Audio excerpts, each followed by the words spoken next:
मेरी बड़ी ननद है, मिस खम्बाटा।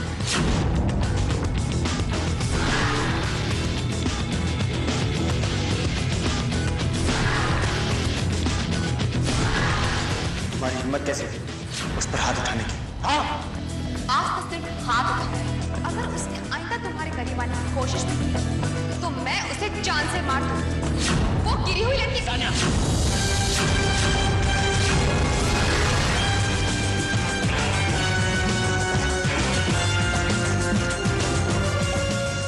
जब तक मुझे उन सवालों के जवाब नहीं मिलते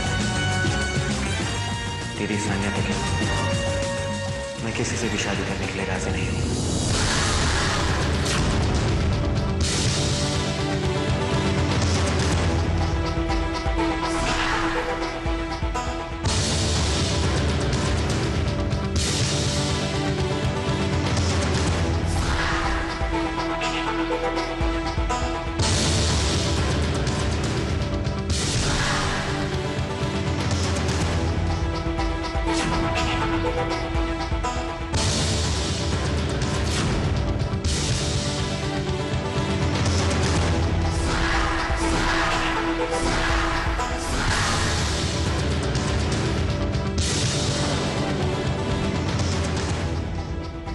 इस तरह घर का सामान फेंकने से क्या होगा सानिया? अगर कुछ फेंकना ही है ना तो आर्यन की जिंदगी से उसे निकाल फेंको जो कुंडली मारकर उसकी जिंदगी में बैठी है। कोशिश तो बहुत की, आपने भी मैंने भी, पर नतीजा क्या हुआ?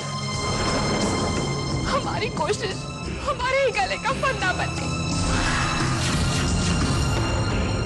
आखिर आप मान क्यों नहीं लेती है कि आपकी एक गलती ने हमें हार का मुंह दिखा दिया? ये हार नहीं है सानिया, और मैं कभी हार नहीं सकती।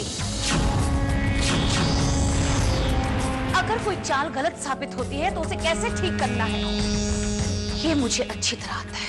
मिस खम्बाटा, आपकी कोई चाल नहीं चलने वाली है।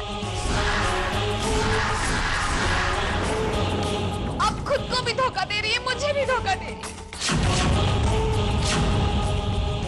आर्यन के तेवर से साफ जाहिर होता है कि उसे मुझसे शादी करने में कोई दिलचस्पी नहीं है।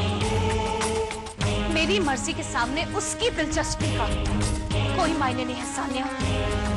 आर्यन का वजूद मुझसे है। मुझसे खिलाफत करके अगर वो एक कदम लेने की भी कोशिश करेगा तो उसके लिए आसान नहीं होगा। आज तक वो सारी जिंदगी मेरे सहारे जिया है। अरे उसे तो दुनियादारी की समझ तक नहीं है। बिना मेरी उंगली थामे अगर उसने एक कदम भी लेने की कोशिश की तो उसके लिए मुश्किल होगी। मिस खम्बाटा, आप उंगली की बात कर रही हैं और वो किसी का हाथ थामने की सोच रहा। किडो किडो, आप शायद ये भूल गई है कि आपका किडो 25 साल का हो गया है। कहीं ऐसा ना हो कि वो आपकी उंगली छोड़कर बहुत दूर चला जाए जिसे आप भी नहीं रोक पाएंगी। ऐसा नहीं हो सकता सानिया, और अगर ऐसा होता भी है तो आर्यन को रोकना मुझे आता है। कैसे मिस खम्बाटा, कैसे रोकेंगी आप? जिस तरह आर्यन के कदम तेजी से सच्चाई की ओर बढ़ रहे हैं, एक ना एक दिन उसे हमारी करतूतों का पता चल ही जाएगा। तब कौन रोकेगा उसे? बताइए, क्या आप रोक पाएंगी उसे? उसे मैं नहीं, मानसी रोकेगी। मानसी? हाँ साथी। जिस सच्चाई के पास वो तेजी से बढ़ रहा है ना, वहां पहुंचने से पहले उसे सिर्फ मानसी रोक सकती है। मानसी उसे क्यों रोकेगी? यही तो सोचना है सानिया कि वो उसे क्यों रोकेगी।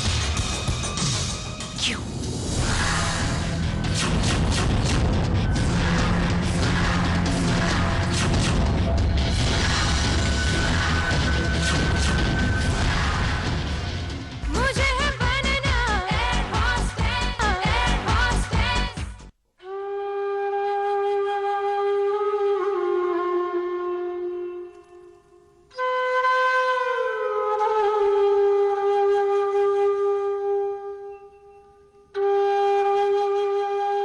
क्या बात है?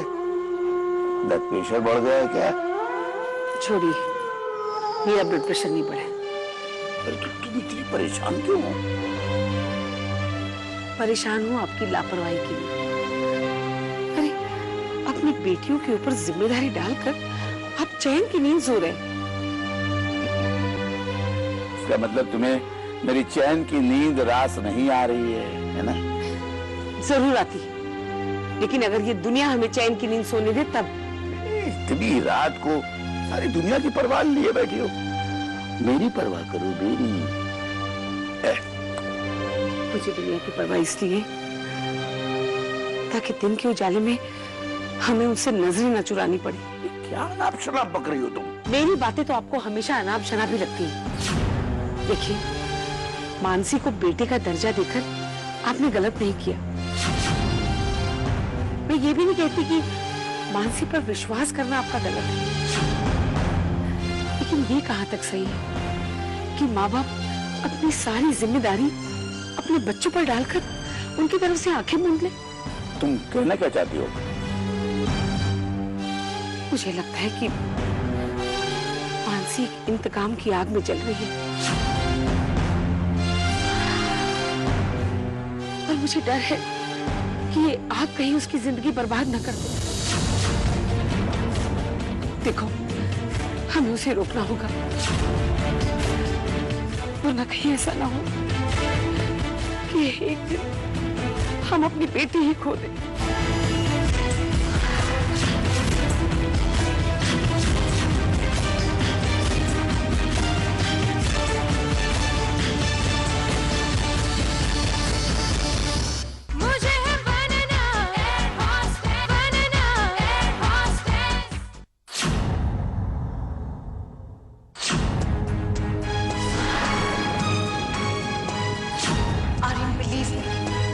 जो कुछ हुआ वो अनजाने में हुआ। जब इस मकान का डील चल रहा था तब मुझे नहीं पता था कि ये रमाकांत का घर है। कई बार मैंने सोचा था कि ये घर मैं उन्हें लौटा देती हूँ, लेकिन तुम तो जानते हो ना कि उन लोगों के लिए उनका स्वाभिमान से बड़ा और कुछ नहीं।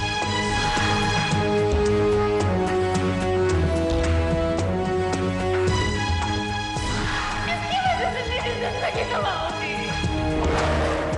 इसने मेरा जीना हराम करके रखा है।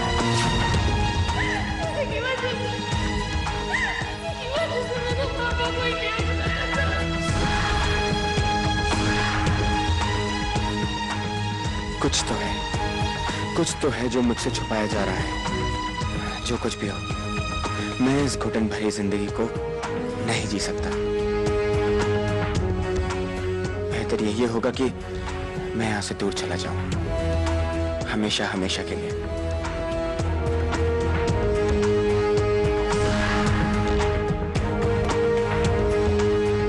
लेकिन इतना बड़ा फैसला लेने से पहले क्या मुझे एक बार मानसी के दिल को टटोलना नहीं चाहिए? पता नहीं क्यों, लेकिन मेरा दिल ये मानने को तैयार ही नहीं हो रहा कि हम दोनों एक दूसरे से अलग हो गए हैं। यकीन करूं भी तो कैसे करूं? मुझे वो रात आज भी याद है।